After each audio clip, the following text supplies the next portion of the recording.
എടാ മാഞ്ച, നീ എന്തിനാ എന്റെ മോളെ കൂട്ടിക്കൊണ്ട് പോയത്? നീ എന്തായി പറയുന്നത്? സെൻസുണ്ടോ നിനക്ക്? എന്താ ഒരുപക്ഷെ എന്റെ അനിയൻ നിന്റെ മോളെ റേപ്പ് ചെയ്തിട്ടുണ്ടെങ്കിൽ അവളവന് കെട്ടിച്ചു കൊടുത്ത കാര്യം തീർന്നല്ലോ. ബാബു, എന്റെ മോൾ എനിക്ക് ജീവനാണ്, വെറുതെ വൃത്തിയോട് പറയില്ലേ. അതിനിപ്പോ ജീവൻ പോയില്ലല്ലോ. നോക്ക് സുബു, തന്റെ മോളെ എന്റെ അനിയൻ കൊണ്ടുപോയത് ആ സൂര്യക്കിട്ട് പണിയാൻ വേണ്ടിയാ. ദയവ് ചെയ്ത് താൻ അതൊന്ന് മനസ്സിലാക്കണം. സൂര്യനെ അടിക്കാൻ ഇത്രയും വലിയ തന്റെ അടുത്ത് എന്തെങ്കിലും എക്സ്ട്രോർഡിനറി ഐഡിയ ഉണ്ടെങ്കിൽ പറ, കേക്കട്ടെ.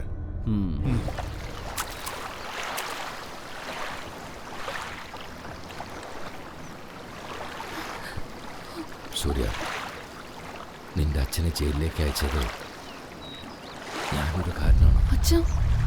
എന്നോട് ക്ഷമിക്കണം മോനെ. മോളിൽ ഒരാളിരിപ്പുണ്ട്, അയാളാണ് ഡിസൈഡ് ചെയ്യുന്നത് കുറ്റം ചെയ്തത് ആരാണെന്നും ശിക്ഷ എന്താണെന്നും. നിഷ ഇപ്പോൾ വലിയ വീട്ടിലാണുള്ളത്, എൻ്റെ അമ്മയുടെ കൂടെ. അങ്കിളിപ്പോൾ ഇവളെക്കുറിച്ച് ഓർത്ത് വിഷമിക്കണ്ട, സമാധാനമായിട്ട് വയ്ക്കണം.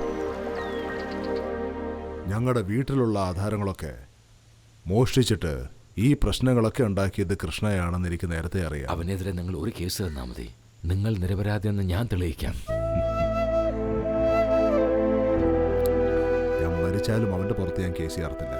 എന്താ നിങ്ങൾക്ക് ഇത്രയും സ്നേഹം ഉണ്ടാവാൻ കാരണം? കാരണം അവരെന്റെ ചേച്ചിയെ പോലെയല്ല, എന്റെ അമ്മയെ പോലെ. എന്നെ വളർത്തി, എന്നെ പഠിപ്പിച്ചു, എന്നെ കല്യാണം കഴിപ്പിച്ചു. കൃഷിയെ വിശ്വസിച്ച് എന്റെ ജീവിതം നയിക്കണമെന്ന് പറഞ്ഞ് ഞാൻ കൃഷി ചെയ്യാൻ തുടങ്ങി. കുറച്ച് സാമ്പത്തികത്തിന്റെ ആവശ്യമുണ്ടായിരുന്നു. എൻ്റെ അളിയൻ്റെ കയ്യിൽ ഒരു പ്രിന്റിംഗ് പ്രസ് ഉണ്ടായിരുന്നു. അപ്പോൾ കൃഷി തുടങ്ങാനുള്ള മുതലിന് വേണ്ടി അപ്പോൾ ആ പ്രസ്സിൽ കള്ളനോട്ട് ഞാൻ ആദ്യമായിട്ട് കണ്ടു. എൻ്റെ അളിയൻ ഞാൻ പറയുന്നത് കേൾക്കാതെ അന്ന് രാത്രി തന്നെ വീട്ടിൽ നിന്ന് പോയി ട്രെയിനിൻ്റെ മുമ്പിൽ ചാടി ആത്മഹത്യ ചെയ്തു.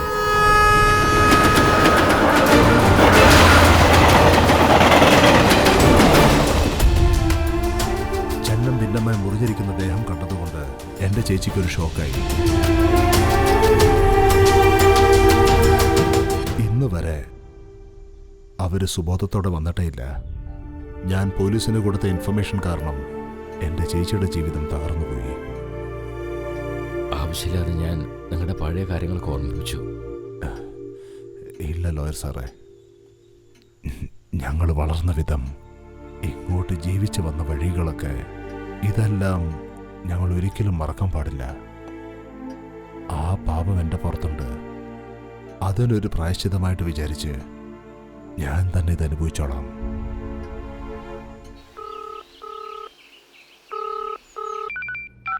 പറയൂ കൃഷ്ണ. സൂര്യ, രക്ഷിക്ക് സൂര്യ, പ്ലീസ് സൂര്യ. എന്തു പറ്റി?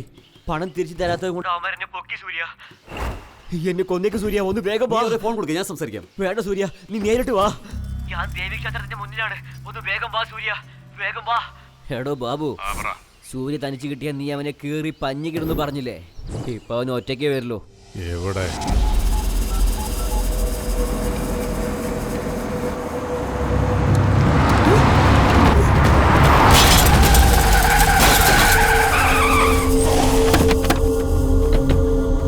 ബാബു, ഞങ്ങളുടെ വീട്ടിൽ തരാം.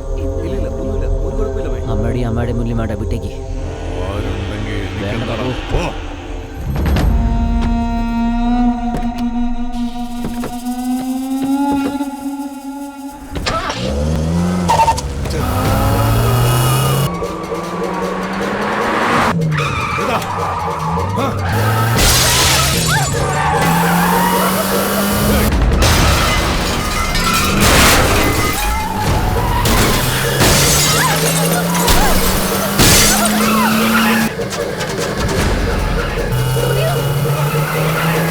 വേണ്ട ബാബു, പറഞ്ഞ കേട്ട്.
നിന്റെ അനിയൻ്റെ അടുത്ത് ഞാൻ ഇത് തന്നെയാണ് പറഞ്ഞത് ബാബു. പെണ്ണുങ്ങളെ അറ്റാക്ക് ചെയ്യുന്നവരെ ആണെന്ന് വിളിക്കില്ലെന്ന്. അവരെ എന്താ വിളിക്കേണ്ടതെന്ന് നിനക്ക് നല്ലതുപോലെ അറിയാം. സൂര്യ, ഈ വിവരമില്ലാത്ത തെണ്ടികൾ നിന്റെ കൂടെ ഉണ്ടെന്നുള്ള പവറിലാണല്ലേ? പവർ പിറന്നപ്പോഴേ കൂടെ കിട്ടിയതാ. ഇത് വലിയ വീട്ടിലെ പവർ. നിനക്ക് പിറകിൽ നിൽക്കുന്ന ആൾക്കാരാണ് നിനക്ക് ഒതുകാത്തത്. ഇവരത്രയും പേരും വിശ്വാസികൾ. ഇതുപോലുള്ള ഷോസ് ഞാൻ ഒരുപാട് കണ്ടിട്ടുണ്ട്. ഞാനൊരു ആൺകുട്ടിയാ, അതുകൊണ്ടാ നിന്റെ മുന്നിൽ ഇങ്ങനെ നിൽക്കുന്നത്. ആൺകുട്ടി ആ, നീ ജനിക്കുന്ന സമയത്ത് നമുക്കൊരു ബർത്ത് സർട്ടിഫിക്കറ്റ് തരും. അതിനകത്ത് ആണും പെണ്ണും ഒരു കോളമുണ്ട്. അതിൽ രണ്ടിലും നിനക്ക് ടിക്ക് മാർക്ക് ചെയ്തിട്ടില്ല. ഒരു ഡൗട്ടിലാണ് നിന്നെ വളർത്തിയത്. ഏയ്, ഞാൻ ജനിച്ച് വീണ ഉടനെ നേഴ്സിനെ നോക്കി കണ്ണിറുക്കി കാണിച്ചവനാ. എന്നെ അറ്റാക്ക് ചെയ്യണമെങ്കിൽ ഫോൺ ചെയ്യേ, ഒറ്റയ്ക്ക് നേരിടാമല്ലോ. അത് ചെയ്യാതെ ഇതെന്നാ ഈ ഫാമിലി കീമിലി എന്ന് പറഞ്ഞൊരു പഴയ സ്റ്റൈല്. ആ പഴഞ്ചൻ സ്റ്റൈലിൽ തന്നെ തന്റെ ഫാമിലി ഞാൻ ഇല്ലാതാക്കും. പറ്റുമെങ്കിൽ തടയാൻ നോക്കാം. ഞാൻ ഇല്ലാഞ്ഞപ്പോ ഫാമിലിയെ തൊട്ടത് വലിയ കാര്യമല്ല. ഞാനിവിടെ ഉള്ളപ്പോ നീ ഒന്ന് തൊട്ട് നോക്കണം.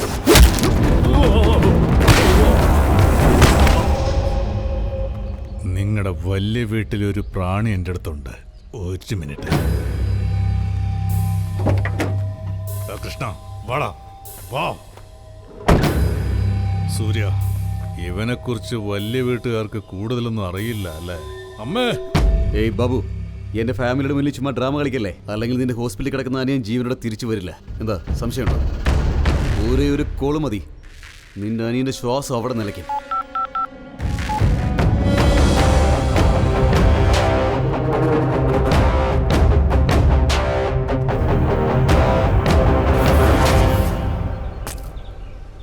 എന്നോട് ക്ഷമിച്ചേക്കാം ഭായി, പ്ലീസ് അമ്മായി. എന്നോട് ക്ഷമിച്ചേക്ക്. തെറ്റായെന്ന് നിനക്ക് തന്നെ തോന്നുന്നില്ല. അത് മതി. നോക്കടാ, നീ ക്ഷമ ചോദിക്കേണ്ടത് ഇവിടെയല്ല, പോയി നിന്റെ മാമനോട് ചോദിക്കേ. എന്തിനാടാ അമ്മയോട് ക്ഷമിച്ചേക്ക്. ഇങ്ങനെ ചെയ്തത്? ആന്റി, അടിക്കണ്ട, വിട്ടേക്ക്. ഇവന്റെ ഭാഗത്ത് ഒരു തെറ്റുമില്ല. ഇവന്റെ മനസ്സിപ്പോ മാറിയിരിക്കുക. ഇവന്റെ കൂട്ടുകെട്ട് ശരിയല്ലായിരുന്നു, അത്രേ ഉള്ളൂ. നോക്ക് മോനെ സൂര്യ, ഇവന്റെ അച്ഛനെ പോലെ ആകരുത്. ഇവനെ നിന്റെ കൂടെ തന്നെ വെച്ചോ. ഇവനെ ഒരു നല്ല മനുഷ്യനാക്കേണ്ട ചുമതല ഞാൻ നിന്നെ ഏൽപ്പിക്കുകയാണ്.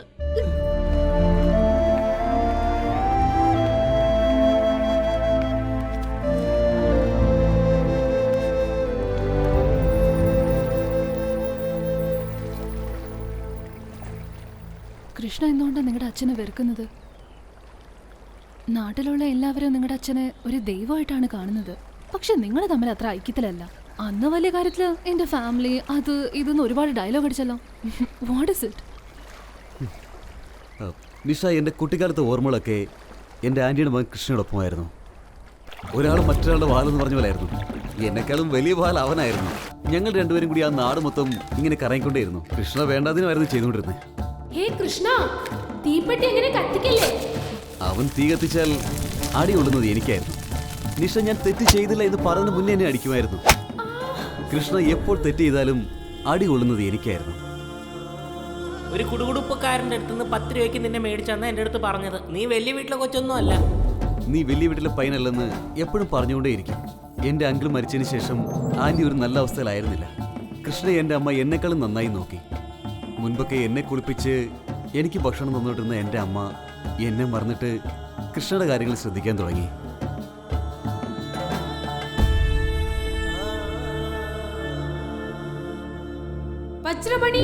എന്താടാ, എന്തിനാ എന്നെ അങ്ങനെ ആ പേരിൽ വിളിക്കുന്നത്? മദ്യപിക്കുന്നത് തെറ്റാണ്, പക്ഷെ നിങ്ങൾ മദ്യപിക്കുന്നില്ലേ, അതുകൊണ്ട് അങ്ങനെ വിളിച്ചത്. അച്ഛനൊരു പുതിയ കാറ് വാങ്ങി. ആ കാറിനകത്ത് ഞാനും കൃഷ്ണയും കൂടി കയറി ചുമ്മാ കളിച്ചുകൊണ്ടിരിക്കുകയായിരുന്നു. അപ്പോഴാണ് കൃഷ്ണ കാർ സ്റ്റാർട്ട് ചെയ്തത്.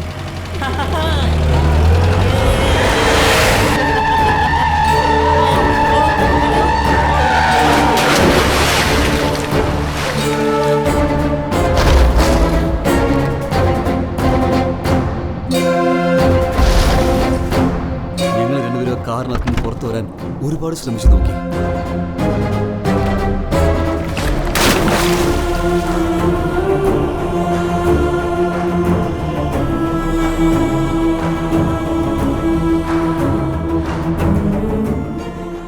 വെള്ളത്തിനടിയിൽ എൻ്റെ അച്ഛനെ കണ്ടപ്പോൾ എൻ്റെ പേടിയൊക്കെ മാറി.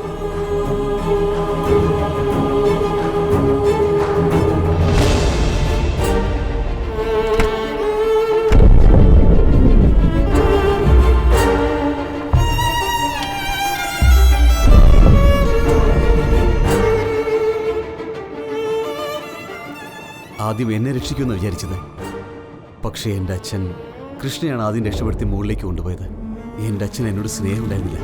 അദ്ദേഹത്തിന് എന്നെ കാണുന്ന ഇഷ്ടമല്ലായിരുന്നു. കൃഷ്ണയാണ് കാറ് സ്റ്റാർട്ട് ചെയ്യുന്നത് എത്ര പ്രാവശ്യം പറഞ്ഞിട്ടും ആരും വിശ്വസിക്കാൻ തയ്യാറായില്ല. അമ്മേ, ഞാൻ പറഞ്ഞ നേരാണ്. ഞാൻ കാർ ഓടിച്ചിട്ടില്ല പറയുന്നു. ഈ പ്രായത്തിൽ നുണ പറയാ നീ? അമ്മേ, എന്നെ അടിക്കല്ലേ? അമ്മേ, അച്ഛാ, അച്ഛാ, എന്നെ അടിക്കല്ലേ? ഇവിടെ നോക്ക് പച്ചരമണി, നിന്നെ ഞാൻ വെറുതെ വിടില്ല. സ്നേഹമില്ലെന്ന് മനസ്സിലാക്കിയപ്പോൾ ഇവരുടെ കൂടെ ജീവിക്കേണ്ടെന്നൊരു തീരുമാനമെടുത്ത് ഞാൻ ആ വീട് വിട്ട് തെരുവിലേക്ക് ഇറങ്ങി.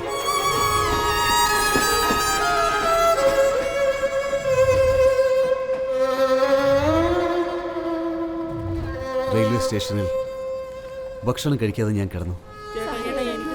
കഴിച്ചോളൂ, കഴിക്കേ.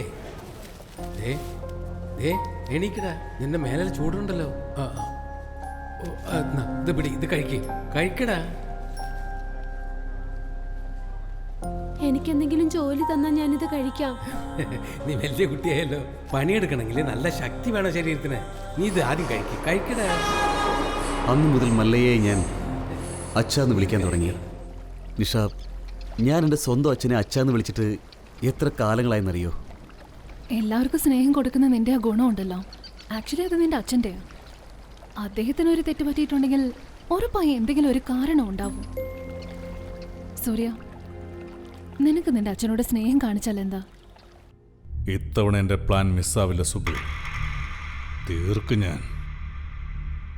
നമ്മുടെ ഇവിടുത്തെ ജനങ്ങൾ ആരുടെ വാക്കിനാണ് കൂടുതൽ വില കൽപ്പിക്കാറുള്ളത്? സ്ത്രീകളുടെ. അന്ന് ആ ടീച്ചർ എന്താ പറഞ്ഞത്?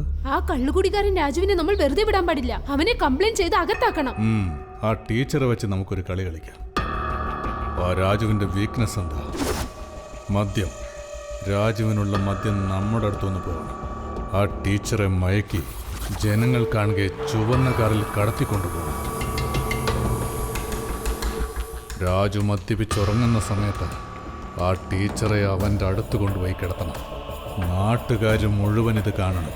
രോഷാകുലരായ ജനം ആ രാജുവിനെ തല്ലിച്ചതച്ച് കൊല്ലണം. ചേട്ടാ, കാറെല്ലാം കത്തിച്ചു. കത്തിക്കട്ടെ. വീട്ടിന്റെ അകത്തേക്ക് പോവാണ്. തീർന്നടാ കിളവൻ. പുറത്ത് വെച്ചിടന്ന് അടിച്ചോണ്ടിരിക്കുകയാണ്. ആ രാജുവിനെ ജനങ്ങൾ തല്ലിക്കൊല്ലി.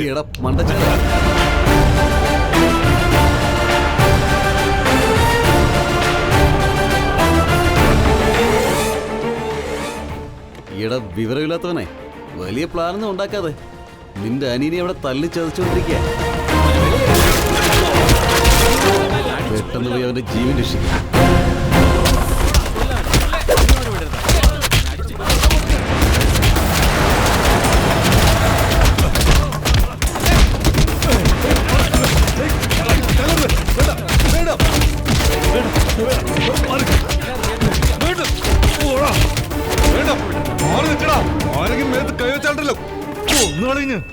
എന്റെ അനിയനാടാവൻ. അവനെ നിങ്ങൾ തല്ലുവല്ലേ? ഞങ്ങളുടെ പെണ്ണിനെ തൊട്ട നിന്റെ ആങ്ങളെ ഞങ്ങളെല്ലാരും ചേർന്ന് വെറുതെ വിടുമെന്ന് കരുതി വന്നേ. അവനെ കൊന്ന് കുഴിച്ചു മൂടും ഞങ്ങൾ. ലൈനിലാണ്. ഹലോ ബാബു, എന്തോ പ്രശ്നമുണ്ടെന്ന് കേട്ടല്ലോ. നിങ്ങൾക്ക് എങ്ങനെ അറിയാം? ലോയർ സുബ്ബു വിളിച്ച് ബാബുവിന്റെ അനുജന്റെ കേസ് വന്നിട്ടുണ്ടോ? ഭയങ്കരമായിട്ട് തല്ലിയിട്ടുണ്ട്.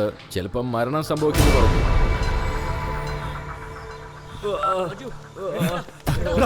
വെള്ളം എടുത്തോണ്ട് വാ മോനെ. കണ്ണൂർക്ക് ഇങ്ങോട്ട് നോക്ക്. വെള്ളം കുടിക്ക.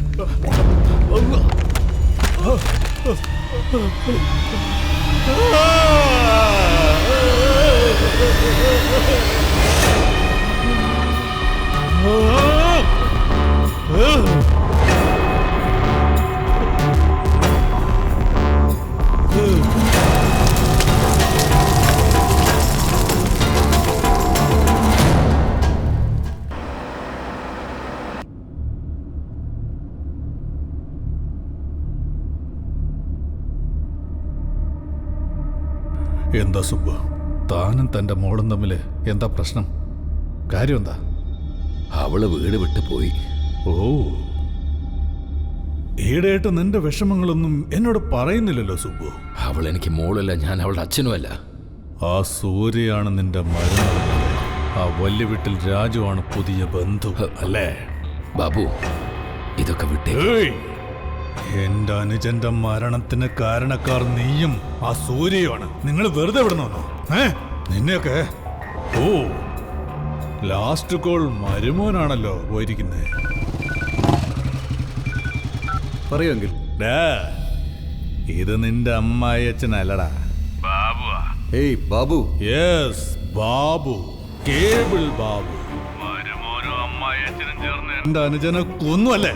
അവൻ പോയടാ, എന്നെ വിട്ട് അവൻ പോയി. വലിയ വീട്ടിൽ ഒരാണ് പോലും ജീവനോടെ ഉണ്ടാവില്ലടാ. എല്ലാത്തിനെയും ഞാൻ പൊക്കും. കൃഷ്ണ, രാജു, എല്ലാത്തിനെയും ഞാൻ കൊന്നിരിക്കും. അവിടെ ഒരു ആണ്ടരിനെ ഉണ്ടാവരുത്. തടയാൻ പറ്റുമെങ്കിൽ തടഞ്ഞോ. മരണം നിന്റെ വീടിന്റെ വാതുക്ക വന്ന് നിൽക്കുന്നുണ്ടടാ.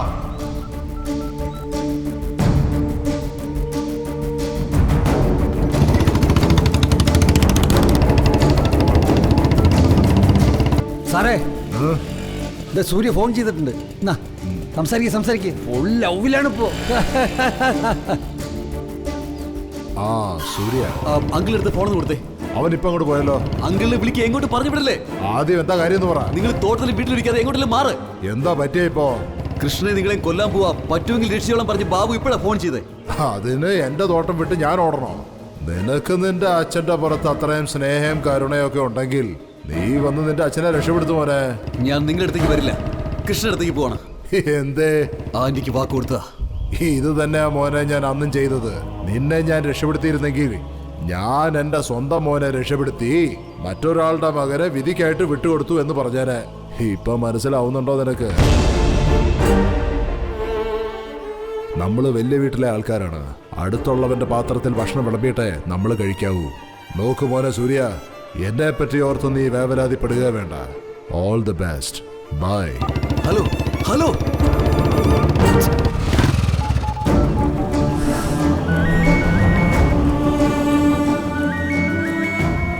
അച്ഛാ പ്ലീസ് ഫോൺ എടുക്ക.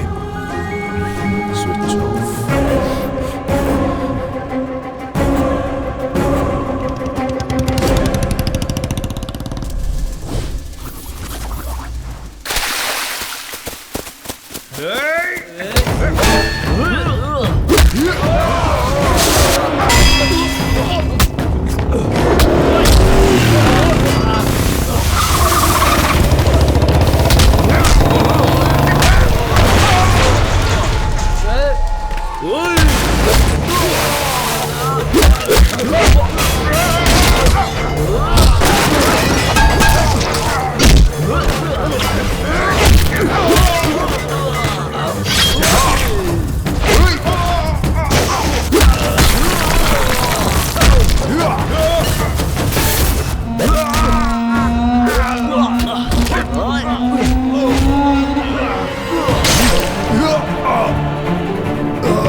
Hello Surya, good news. നിന്റെ തന്തയുടെ കാര്യം തീർന്നു. ഒന്നിനെ രക്ഷിക്കുമ്പോ മറ്റൊന്ന് നഷ്ടപ്പെടും. നിന്റെ അച്ഛന്റെ ചിതയ്ക്ക് തീ കൊളുത്താ പോലും നിനക്ക് കഴിയില്ല. ഞാൻ തന്നെ കത്തിക്കും. അച്ഛന്റെ 16 അടിയന്തരം വേണമെങ്കിൽ നീ നടത്തിക്കോടാ. കത്തിച്ച് കളയടാ.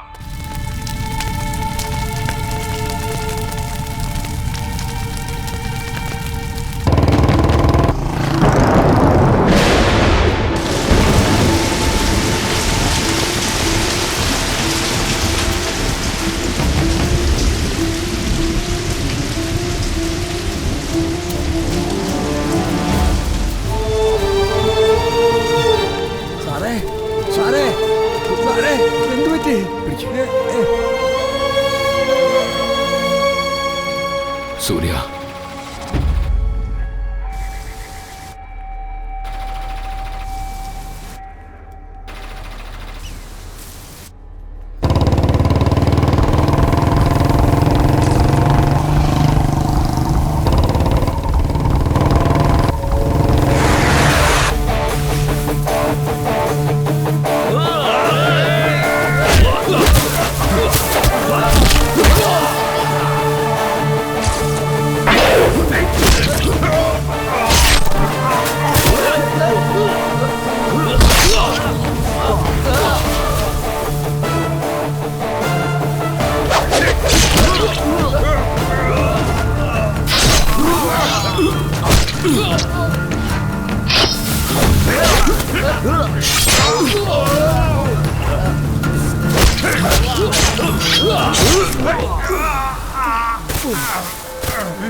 അനിയാ നിന്റെ കാല് പിടിച്ച് അപേക്ഷിക്കും.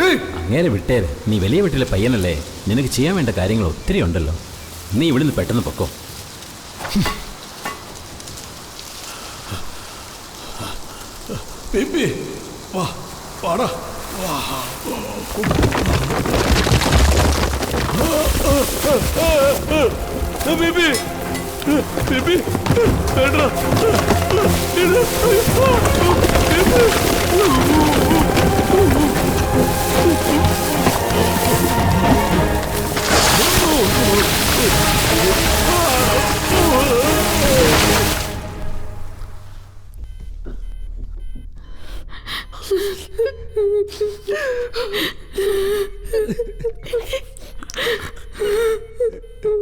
കർഷകരുടെ പത്രങ്ങളാണ് ഇത്. നിങ്ങളുടെ കൈ കൊണ്ടാണ് അവർക്ക് കൊടുക്കേണ്ടത്.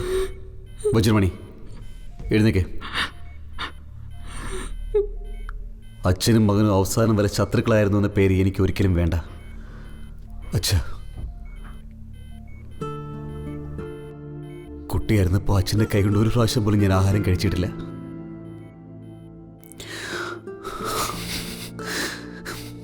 ഇപ്പൊ എനിക്കിത് വേണമെന്ന് തോന്നുന്നു. അച്ഛ, എഴുന്നേക്കച്ഛ. അച്ഛ, അച്ഛൻ എന്ന വാക്കിന് കളങ്കമാകുന്ന രീതിയിലാണല്ലോ പെരുമാറിയത്. എന്റെ ജീവിതത്തിൽ എന്ത് സന്തോഷമാണ് നിങ്ങൾ തന്നേ. ആരോ ഒരുത്തനെ അച്ഛന്ന് അങ്ങനെയാണ് എനിക്ക് ജീവിക്കേണ്ടി വന്നത്. എന്റെ മകൻ ഇങ്ങനെ സംഭവിക്കാൻ പാടില്ല. അതായത് നിങ്ങളുടെ പേരക്കുട്ടിക്ക് നിങ്ങൾ അവനെ സൈക്കിൾ വിട്ടാൻ പഠിപ്പിക്കണം, നീന്തൽ പഠിപ്പിക്കണം, അവനെ തോളിലേറ്റിക്കൊണ്ട് നടക്കണം, ആഹാരം കൊടുക്കണം. ദേഷ്യമാണോ? എന്നോട് ദേഷ്യമാണോ എന്ന്? ആയിക്കോട്ടെ, ഇനി ഞാൻ വജ്രമണി എന്ന് വിളിക്കില്ല. ഇനി ഞാൻ വജ്രമണി എന്ന് വിളിക്കില്ല. സാറേ, സാറേ, എന്റെ മോൻ എന്നെ അച്ചാന്ന് വിളിക്കാനെന്ന് പറയാറില്ലേ? ഒന്ന് കണ്ണു തുറന്ന് നോക്ക്. അച്ചാന്ന് വിളിക്കണ കേട്ടില്ലേ മോനെ? ഇതൊരു പ്രാവശ്യം അച്ചാന്നൊന്ന് വിളിച്ചേ. അച്ഛാ, ഒന്ന് എഴുന്നേക്ക് സാറേ.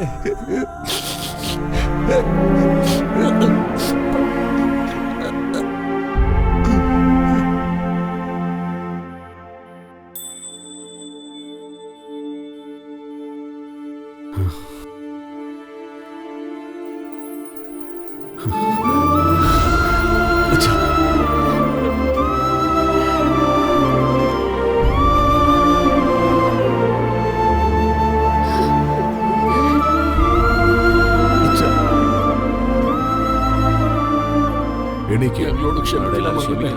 നീ എന്ത് തെറ്റാ ചെയ്തേ? പാവ കളിപ്പിക്കുന്ന ആള് മുകളിലല്ലേ ഉള്ളത്.